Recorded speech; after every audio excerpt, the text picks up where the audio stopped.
What up, y'all? I got this here. Rose, so much death and destruction downstream. One river rising 32 feet in just 90 minutes, unleashing a force like a massive dam burst. The sheer force of destruction, immense. The new video coming in of rescues off of rooftops as stories of survivors awaken to their homes, filled with waters emerge, but so many not so lucky. I just remember holding him so he wouldn't get swept in the flood. His last words to me was, "Mama, I love you." And asleep along the riverbanks, various camps for kids, hundreds made it out, but dozens did not. Tonight, 27 campers and counselors from Camp Mystic alone among the dead and missing. 2 girls found together 15 miles downstream. We're on the riverbanks as rescues continue. Responders seeing the unthinkable and combing miles of giant knots of trees, cars, and homes. Plus, the urgent rescues as tropical depression Chantal spins up reported tornadoes and lays waste to North Carolina. The large immigration operation in LA descending on a popular park there. The president threatens massive tariffs against some of America's closest trading partners, including Japan and South Korea. And through hell and high water, our correspondent's family helped lift others up this flood and out of the waters, and the flashback to the one they survived nearly 40 years ago. This is NBC Nightly News with Tom Yamas, reporting tonight from Kerrville, Texas. And good evening. We come on the air tonight from Texas's hill country. Just below us is the Guadalupe River, and you can see the destruction it carved out in parts of central Texas.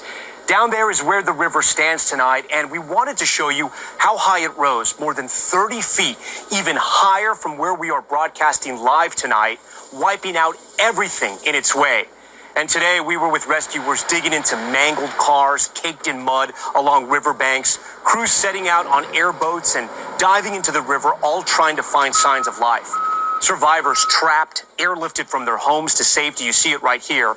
The destruction immense. You can see bridges wiped out completely. And new videos showing the quick rise of the nearby Llano River. This in under an hour. Look at that water rise. Camp Mystic grieving the loss, and this is hard to say, of 27 campers and counselors. You can see the heartbreaking images, the high water line inside the cabins where children slept. Muddied mattresses, stuffed animals and trunks all left behind. With so many holding out hope, more will be found alive. Tonight, battling the heat, mud, and misery, they're looking for any signs of life. Search and rescue teams on the Guadalupe River, furiously combing through massive mountains of debris. We're in the middle of the river right now, and just behind me, you can see why this search and recovery is so complicated. There are mounds of this mangled steel and tree branches and tree trunks. This team is trying to figure out a way inside to see what, if anything, or anyone is still trapped. An all-out search for survivors by water, air, and horseback. All over this area, you see homes and trailers and RVs with this giant orange X. It means they've been searched. We hope whoever lived in here got out, because you can see what the river water did to this, flipping this entire RV over, destroying everything inside. Volunteer firefighter Wyatt Kelly has been at this for days. What kind of things have you seen out here? Unthinkable things. I mean, there's things that no one ever would have thought they've seen in their lifetime. So many people were in their beds, fast asleep, when the floodwaters began to rapidly rise early on the 4th of July. The catastrophic flooding killing at least 104 people in 6 counties, including Julian Ryan, who was with his mother, kids, and wife Christina in their trailer home as the water began to rise. My husband started panicking because there was no way for us to get out. There was no way for us to get up. And so he tried to bust out the window and sliced his arm almost off. Christina says he quickly began to bleed out. What do you remember? I'm so sorry you had to see your son go through that. I just remember holding him so he wouldn't get swept in the flood. Blood going everywhere. His last words to me was, "Mama, I love you. And you make sure you tell everybody else I love you.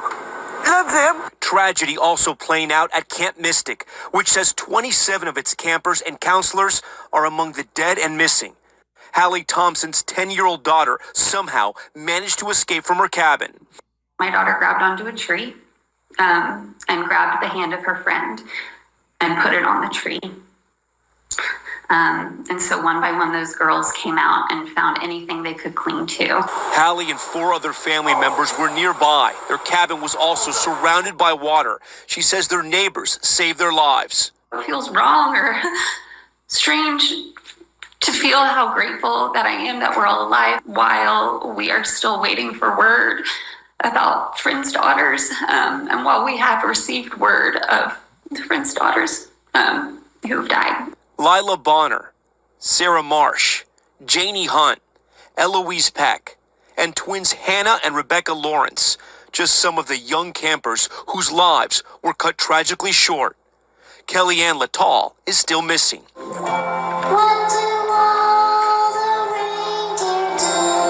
Her dad posting this video of her solo at a Christmas pageant, asking prayers for a miracle.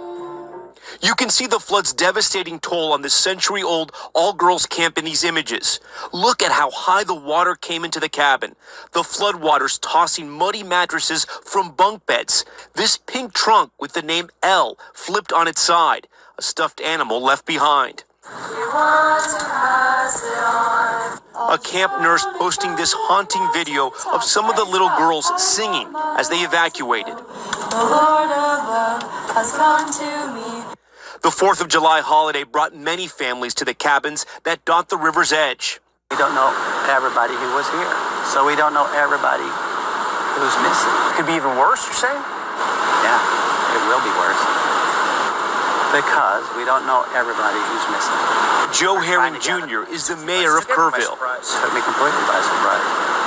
I'm sad to say I didn't know. If there was any way on God's green earth that we could have warned people, we would have done it. But we did not know. 13-year-old Blair Harbor and 11-year-old sister Brooke were there spending the holiday in a cabin with their parents and grandparents.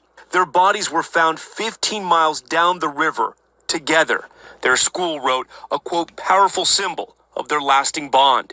Their parents survived, but their grandparents are still missing. Amid the heartbreaking loss of life, there are also remarkable stories of survival. After this woman was swept 20 miles down the river, she clung to a tree for hours until rescuers and boats were able to come and save her. In Hunt, Texas, Diana Smith says she woke up to find her house surrounded by water. Open the front door and it sweeps both my dogs different directions, and I'm panicking, thinking, now what the hell am I going to do? She says she called 911, but no one came. I said a prayer when I was standing on my porch. Both my parents are deceased, and I said, Mom, Dad, God, help. She managed to jump into a kayak with her dogs, paddling to safety. 11-year-old Kaylin Kubina was at Camp La Junta, 6 miles from Camp Mystic. We looked outside and we just saw like an ocean out there. It's just like completely destroying everything. There's people in it. Oh my God, there's so many people in it. This cabin appeared to float away in the floodwaters. Still, the camp says everyone was able to evacuate to safety. We saw like a whole cabin just floating down, and that's when we knew like things were getting actually real out there. Like we were starting to realize that this was a real natural disaster crisis. We were with the Alvarado family as the reality set in. Their 2 daughters were in this RV when the river surrounded them. These are the images of what they saw outside of their windows. We couldn't see through the water, but we could see the currents moving, and it just kept going, like there was no end to it. And their dad came to their rescue along with a neighbor, pulling the girls to safety. Brooke, the oldest of the 2, looking down at the river and realizing how some girls just like her weren't as lucky. When you guys heard about all the people that didn't make it, I mean, what was that like? I mean, to know that like you were right here. It hurt. Sorry. It just sucks that a lot of people just lost their lives, but it's really good to hear about the people that are getting out and stuff. So many stories just like that all along this river, and as you heard the mayor say there, so many were taken by surprise. The question tonight, Why? And what could have been done to prevent so many lives lost? Ryan Chandler is also in Kerrville tonight along the Guadalupe River banks. And Ryan, the river that everybody loved turned deadly so quickly. What are you hearing from residents on just how fast this turned for the worst? Yeah, Tom, one woman here told me as late as Thursday evening, with flood watches in effect, people were getting ready to celebrate the 4th of July at the park along this river. Just hours later, it would be completely underwater. So many people just had no idea what was coming. Kerrville resident Michelle Pittman had no idea that death and destruction was coming downriver. You know, this was something that happened that no one was prepared for. As the urgent search continues, questions and calls for accountability grow about how many in this community were caught by such surprise. Rest assured, no one knew this kind of flood was coming. Many questioning why neighborhoods and camps along the Guadalupe River were not told to evacuate earlier. Very tough to make those calls because what we also don't want to do is cry wolf. At Camp Mystic, the Texas Lieutenant Governor says campers were awakened only by thunder and lightning. Phones not allowed by camp rules. He's now pushing for state lawmakers to fund more outdoor warning sirens. We shouldn't have lightning and thunder waking up kids. We should have those sirens. We need to go back step by step, and look at what happened and why it happened. The National Weather Service says a flood watch at 1:18 p.m. Thursday was elevated on Friday at 1:14 a.m. to urgent flash flood warnings for Kerr County, sending emergency alerts to cell phones and weather radios. Then at 4:03 a.m., an upgrade to a flash flood emergency. But for so many, those warnings went unheard. Obviously, most people at 1 a.m. and 4 a.m. are asleep. And so I think we will have a reasonable conversation about, are there any ways to have earlier detection? Senator Ted Cruz defending the National Weather Service amid concerns of staffing shortages, saying Congress will act. We did see a lot of people heroically taking kids out of harm's way, but it should have happened earlier. How we make that happen, I think, is a very reasonable discussion. As so many still grieve, many questioning how to prevent the next disaster. Ryan Chandler, NBC News, Kerrville, Texas.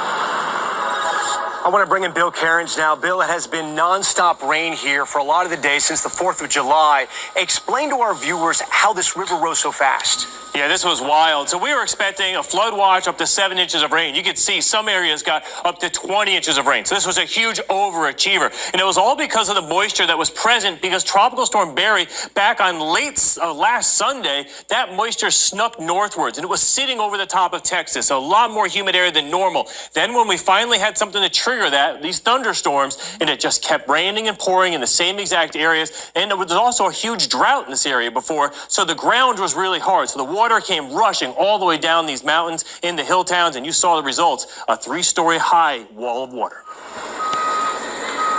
Yeah, and that's the way survivors describe it, a wall of water. All right, Bill Cairns, we thank you for that. We want to turn to politics now, and a high-stakes